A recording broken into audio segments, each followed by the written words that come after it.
Autumn 1891. The wind came off the plains. I leaned into the corner post, glove between teeth, bullying a bent nail through frozen board. The last of the light was a thin scrape of brass. If I set this one slat before dark, the cattle wouldn't. Nose through by morning dot, the hammer skidded, the nail folded, and I swore into my scarf. Then came the knocking 3 sharp raps from the house. Not wind, not wood settling. I set the hammer down. It came again, urgent. The dogs didn't bark. That bothered me. I crossed the yard, boots chewing frost. I opened the door, and the wind shoved past me into the warm lamp light, stove heat, and there they stood on the threshold. 2 little girls, side by side, braids blown wild, cheeks red with evening dot. They couldn't have been more than 6. Boots too big, coats too thin, eyes set the same as matched spoons. Twins. The one on the left drew herself up like a lady used to being heard. "We heard you needed a man on the ranch," she said, plain as payroll. "Our papa loves you." I had to swallow before I could answer. "Do you now?" The right-hand girl nodded hard enough to jostle her ribbon. "He says Miss Isabelle Carter keeps her fences straight and her word straighter." I had never met a man who'd said as much. "What's your papa's name?" "James Rowan," the left one said, as if that should settle storms and strangers. The name meant nothing, and everything at once. I knew it from other men's talk quiet. Steady, not a drunk or a braggart, but I had never seen his face. The girls watched me with the patience of children on a mission. "Where is your papa?" I asked. "Coming," the right one said. We walked faster. Something in me bristled anger at any father who sent babies into that wind, anger at my own heart for wanting to believe there was sense in it. Suspicion tried to do its old work, but the cold had bit their ears, and one glove had a hole mended. With blue thread and whatever else I am not cruel. "Inside," I said, stepping back. "We'll talk where it's warm." They came in together, careful, like small deer, eyes flicking from stove to table, to the tin cup I filled with hot water for cocoa, if I stretched the powder. "I'm Sophie," said the left one. "I'm Clara," said the right. "Hang your coats by the stove," I told them. "Mind the iron." They obeyed good habits taught by someone who pays attention. I poured and stirred and kept my hands from shaking. "James Rowan." "Loves you?" The word sat on my tongue like an ember. I didn't dare spit out or swallow. "Did your papa tell you to say that?" I asked. Sophie considered it. He said, "Tell Miss Carter truth." "And what's truth?" I said, "That he thinks about you when we pass the Carter place," Clara whispered. "He says you stand your ground." I put the cups in there, hands, and watched the steam lift. Outside, the wind leaned against the windows, and the fence waited in the dark. Inside, 2 strangers sat at my table like a future I hadn't ordered, and I felt pulled. Not love, not yet, but a rope over a post, a line thrown. "We'll wait for your papa," I said, "and warm up in the meantime." If the wind had an opinion, it kept it to itself. The girls' hands curled around the tin cups, steam fogging their cheeks.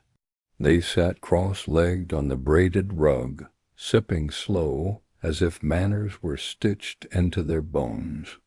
The fire popped and hissed when a knot let go, and their eyes followed each spark like it was a living thing. They spoke of their father without prompting Sophie with measured care, Clara tumbling over her own sentences. I learned he could shoe a horse in half the time of the smith, mend a busted wheel with just a file and patience, and bake cornbread so sweet you'd think it was pie. He taught them to count fence posts on the ride into town, to never waste water, and to always hang a saddle blanket dry. It struck me. These weren't boasts. These were pieces of their days, as natural as breathing. I tried to picture him, this man, whose name I'd heard in passing at the mercantile, only now tethered to me by two small messengers. A knock came, one firm rap, not the frantic pounding from earlier. Sophie and Clara brightened, cups clinking. As they set them down, I went to the door, fingers on the latch, every sensible part of me ready to send him away with his own girls. James Rowan filled the frame, not in height alone, though he had plenty, but in the way he stood, boots set, square, shoulders steady, hat brim low against the wind. His eyes took in the scene, my hand on the latch, the girls on the rug, the fire's glow without presumption. You let them walk in this weather? My voice came out sharper than I intended. They're quick, he said, tone calm, neither apologizing nor bristling, and they wanted to see you. That's no excuse for frostbit ears. I stepped aside, letting him in more out of courtesy than welcome. The girls rushed to him, and he rested a hand on each of their shoulders light, protective. I owe you thanks, he said simply. From his coat he produced a cloth sack and a small jar. Flour and honey. Thought you could use them. You didn't have to. I did, he said, setting them on the table. His gaze lingered a moment longer, not on me, but on the room, like he was measuring something invisible, and then he tipped his hat. Girls? Sophie and Clara hugged him quickly before he turned for the door. I followed, meaning to say more, but he was already swallowed by the dark, his boots crunching over frost, his frame a shadow against the last dying ember of daylight. The girls watched him go with the calm of those who trust. A return is certain. I wasn't so sure, and yet the sack of flour and jar of honey sat warm in my palm, heavier than their weight should allow. Days slowed into a rhythm. I could hear in the creak of the windlass and the thud of milk in the pail. Sophie and Clara stitched themselves into my morning's small boots by the door, braids damp from the pump, laughter bouncing off the porch posts. They called me Miss Carter, but sometimes I caught Clara trying a softer word and tucking it away before it scared us both. Quiet things changed. The kitchen door that used to bite my hip stopped catching. Someone had planed the edge and rubbed it with tallow. An axe by the woodpile took a keener edge than I'd ever given it. Two fence posts I'd marked for resetting now stood true. The co-op hinge quit squealing. A coil of rope that slept on the ground hung neat on a peg. No note. No boast. Only the shape of care left behind like a print the sun would lift by noon. Papa says boards can talk if you listen, Sophie told me, holding nails while I hammered a shelf. He hears when a thing wants mending. Does he? I said, pretending not to lean into the wind to hear better myself. We went to town on Thursday. The air had a bite. The hills wore a dusting of frost. At the mercantile, Mrs. Lark smiled without warming and slid 2 extra spoons across with my coffee. Beans, in case you and company runs short, she said, voice sweet as poison. A pair of drovers by the stove chuckled into their hands. I felt the sting and kept my shoulders square. On the boardwalk, the preacher's wife asked after my soul like folks ask after sick calves loud enough for neighbors. "It's a lonely place out there," she added, patting my arm. "People fill emptiness with notions." I wanted to tell her emptiness grows thorns. That quiet is not loneliness when it's earned. Instead, I bought lamp wicks and sugar and kept the girls. Between me and the spurs of other people's opinions, by week's end, our routine had a shape that fit. Mornings we fed chickens and read from my old primer, the girls sounding out words, tongues peaking with effort. Afternoons we hauled water and split kindling, and at dusk I'd find proof a steady hand had passed through, a bucket hoop riveted, a curtain hem stitched, a coffee tin refilled with nails by size. When I asked Sophie about it, she just shrugged. "Maybe the wind did it," she said, and Clara grinned into her cup. At night, I stood on the porch to watch the ridge. If a rider moved against the skyline, it was never when I looked square at him, more the way you sense a hawk before you find it. Once I left a sack of apples tied to the north fence. 2 mornings later, a spade leaned against my steps, polished smooth and sharpened clean enough to shave reeds. It was a conversation we were having without saying a word. The talk in town fluttered like crows and settled on my roof, insistent. I didn't swat at them. The girls learned to braid, twine, and count hoofprints by depth. The last of the beans went into the bowl by the stove. Frost crept deeper each night, and there was work that didn't wait on blessings. Rowan's name lived on other people's tongues, but here it lived in a door that swung easy and a shovel that fit my hand. I kept to my tasks and let the rest blow past with the leaves. The autumn market filled the square with the smell of cider and the weight of harvest. My wagon creaked under sacks of turnips, onions, and a few jars of pickled beans, enough to cover salt and lamp oil for the month. Sophie and Clara sat on the tailgate, legs swinging, scarves tucked against the wind.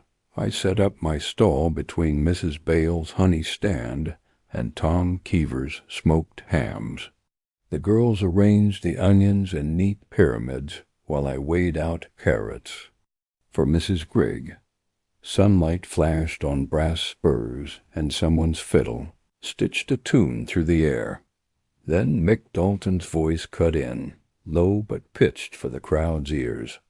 "Well now, Miss Carter," he drawled, "seems you've found yourself a new hand around the ranch one, with a habit of hanging round after dark." I felt the heat rise to my face, though the air was sharp with October. "You've got a tongue that'll land you in trouble, Mick." "That so?" He leaned on my table, eyes sliding toward the girls. "Folks say Rowan's keeping your stove warm. Must be nice having a man do your mending and your milking." Before I could answer, the shadow fell over us. James, tall and unhurried, his coat collar turned against the wind. He didn't touch Dalton, didn't raise his voice. "You're blocking her customers," Dalton smirked. "Just talking, Rowan." "You've done enough talking." James stepped closer, the space between them tightening like a pulled cinch. Dalton's grin faltered. His gaze flicked to the crowd that had stopped to watch. James tipped his head toward the far edge of the market. "Walk." It wasn't a threat, just a command given like he expected obedience. Dalton hesitated, then backed away, muttering about thin-skinned ranchers. The air seemed to ease when he was gone. James turned to me, his face unreadable. "Didn't mean to interfere."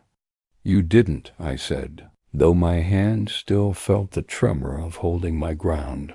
From his coat pocket he produced a small brown bag and set it on my table. "For your trouble," he said. Inside, the rich scent of roasted coffee beans rose up, a luxury I hadn't bought in weeks. Sophie and Clara beamed at me, and I found myself nodding thanks.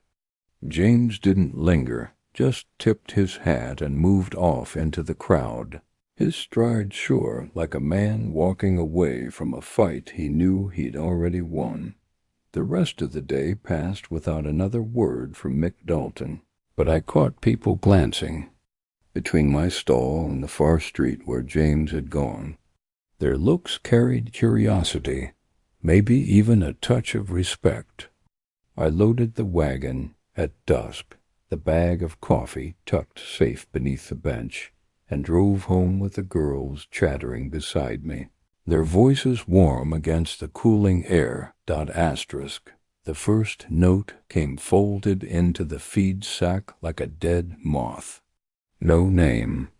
Just a warning, it said, block letters pressed hard enough to bruise the paper. Keep clear of Rowan, or you'll lose more than fence posts. I read it by lamplight and told myself it was nothing, someone's cheap thrill. I burned it and stirred the ashes until the words went black. The second was tucked under the latch at dawn. Your barn looks dry. Be a shame. Coffee didn't warm me after that. I slid the paper into the floured tin. A third lay under a stone by the steps. Town's watching. Women who can't keep house shouldn't keep men. I didn't show the girls. I did what I do with fear. Worked until my back ached and tried not to let it change my gait. James found. The fourth. I'd left my gloves by the barn. He must have come to sharpen the saw. The file sang before I knew he was there. He spotted the papers slid between the slats and read without touching. Then he looked at me, steady as a fence set true. How many? 3 before this. You should have told me. I should do a lot of things, I said, hating the tremor in my voice. He picked the note up with 2 fingers, folded it twice, set it in his coat. I'll see to it. That evening the dogs barked at something that wasn't when. I stepped onto the porch with the shotgun crook-armed so the girls wouldn't see. Moonlight laid the yard in iron. A figure hunched by the barn door. Mick Dalton, hat pushed back, one boot towing dirt like a boy told to apologize. In his fist, another square of paper. You can leave that where it is, I said, or you can eat it. He flinched, tried a grin. Just fun, Miss Carter, nothing meant. James came out of the side yard like he'd grown there. He didn't draw. He didn't need to. We're going to town, he said. I ain't, you are.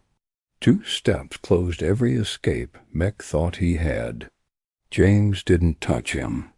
He just stood where the door was the only road left. Bring the paper. We walked him in under a sky sharp with stars. Sophie and Clara stayed with Mrs. Bales, who took one look at my face and hushed her questions. In front of the mercantile stove with half the town pretending not to gather close, James set the notes on a barrel and lit the lamp. Read them, he told Mick. Mick blustered, then saw there was nowhere to put the words but out. He read them one by one, each insult, scraping his own throat. The room went so quiet I could hear the wick burn. The preacher's wife paled. Mrs. Lark pressed her lips thin. A drover studied his boots. When Mick faltered, James said, louder. When the last note shook in his hand, James spoke to the room level, unhurried. You know me. I don't. Push. I build. I mind my work. She minds hers. A man who threatens fire isn't fit to warm himself by it. If you've got talk, put your name to it. Eyes slid off mine and back again with something not quite pity, and not gossip, maybe respect. Mick's shoulders sagged. Brock put me up to it, he muttered. Said it'd make things easy later. Then you'll tell that to the marshal, James said. Now, we walked him across to jail. When we came out, the night felt cleaner, like a storm that finally rained. The wind carried the smell. Before I saw it, dry hay, smoldering, smoke threading the night. I was at the door before the first crackle broke into flame. The barn glowed, red inside, shadows leaping against the walls. Girls, stay here, I shouted, grabbing the pump handle until water sloshed over my boots. James appeared out of the dark, coat half buttoned, eyes already fixed on the blaze. Bucket line. He barked, and we moved without thinking, me drawing water, him throwing it, the hiss of steam loud as gunfire. Heat blasted our faces. Sparks clung to our coats like wasps. Twice I thought we'd lose it, but we carved the fire back, saving the east wall and most of the hay. My hands were shaking so bad I barely set the bucket down without spilling. James crouched near the door, fingers brushing the dirt. When he straightened, his hand was black with kerosene.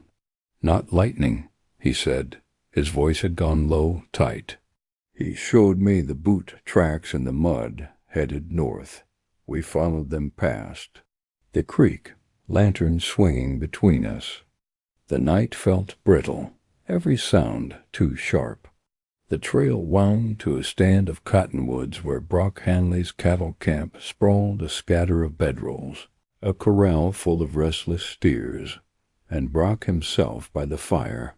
Rowan, Brock drawled when he saw us, grinning around a toothpick.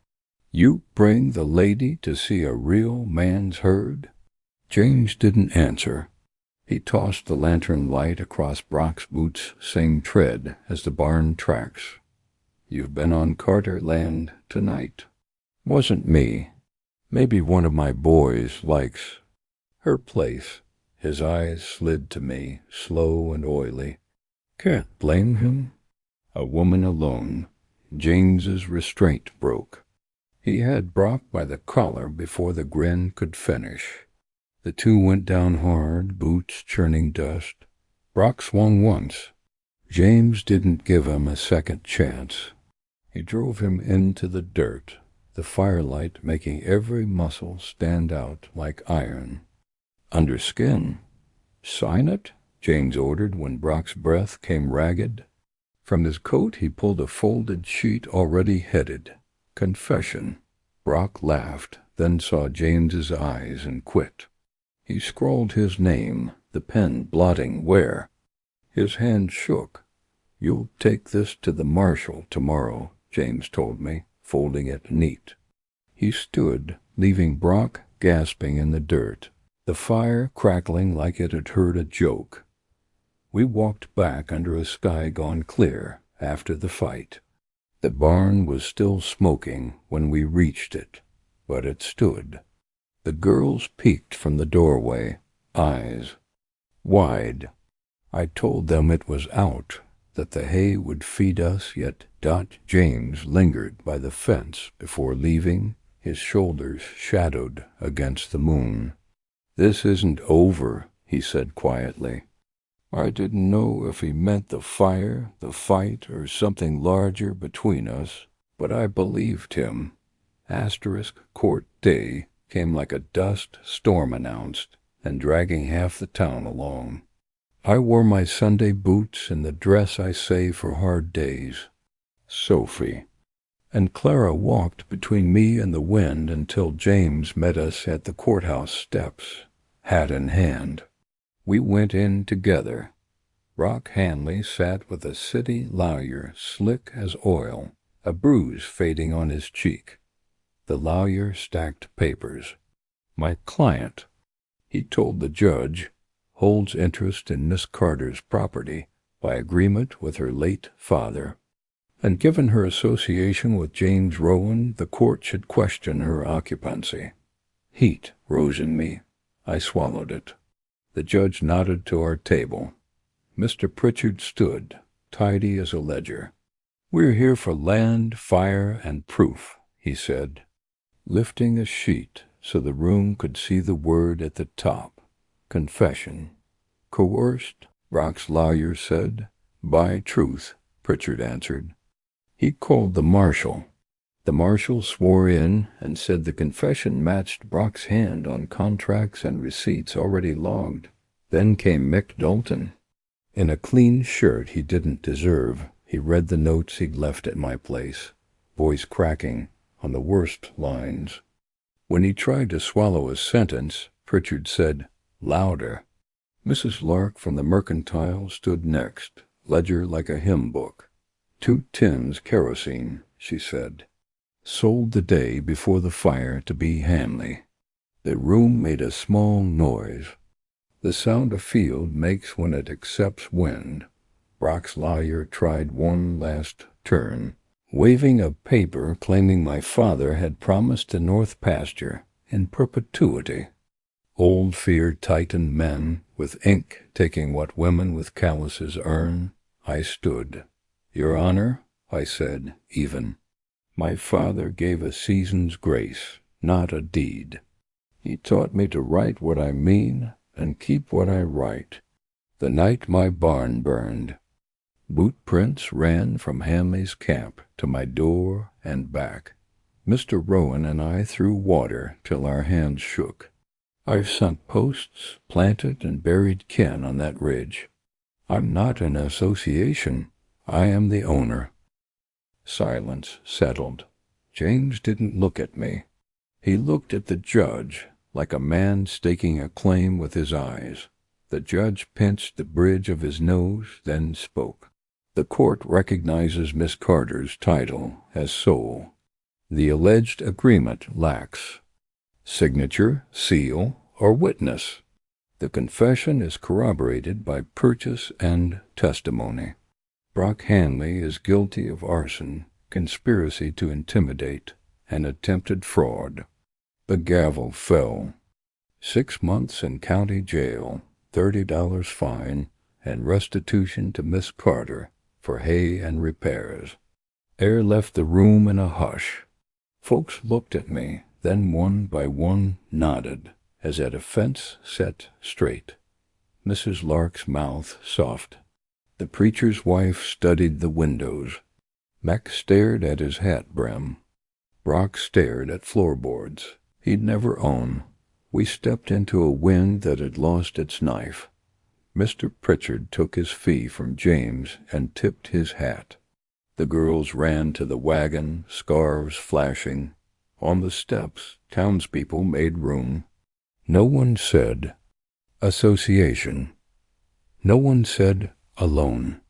James fell in beside me, quiet as a promise. The law had spoken. The ridge waited as always, and something settled under my ribs, not relief, ground. The kind a person can plant in. Asterisk, the ridge turned green again before I saw him. Court was behind us, spring pushing its way into the furrows I'd turned alone. James had vanished after Brock's sentencing, leaving Sophie and Clara with Mrs. Bales for a spell. I told myself I was glad for the quiet, that my hands got more done without glancing toward the north fence every hour. Truth was, the days felt hollow, like a coffee cup set back on the shelf before it's filled. I was checking the south pasture. Fence one morning when hoofbeats came soft over the grass. The girls' laughter carried on the breeze first, bright as any meadow lark. Then James rounded the bend, both of them riding ahead on the mare, their ribbons tugged loose by the wind. He swung down, eyes on me, and for once they didn't slide. "Away. Miss Carter," he said, voice low like we'd left off only yesterday. "I've been to my mother's place." From his coat he pulled a small worn box, the brass clasp dulled with years. Inside lay a silver ring, simple, the band warm from his hand. "It's hers," he said. "She wore it 40 years and told me to give it only if I meant the weight of it." My breath caught. "And do you?"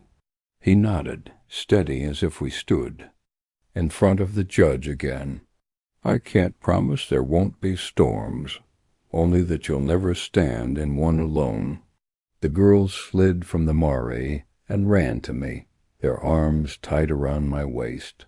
"Say yes, Mama," Clara whispered against my coat, like she already knew. I looked at James, at the open land beyond him, at the house that had stood through every gale. "Yes," I said, and his shoulders eased like a man setting down a heavy yoke.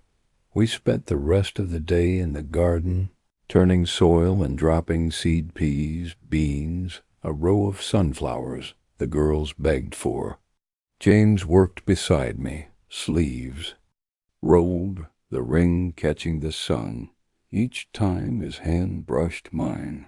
Sophie hummed some tune I didn't know.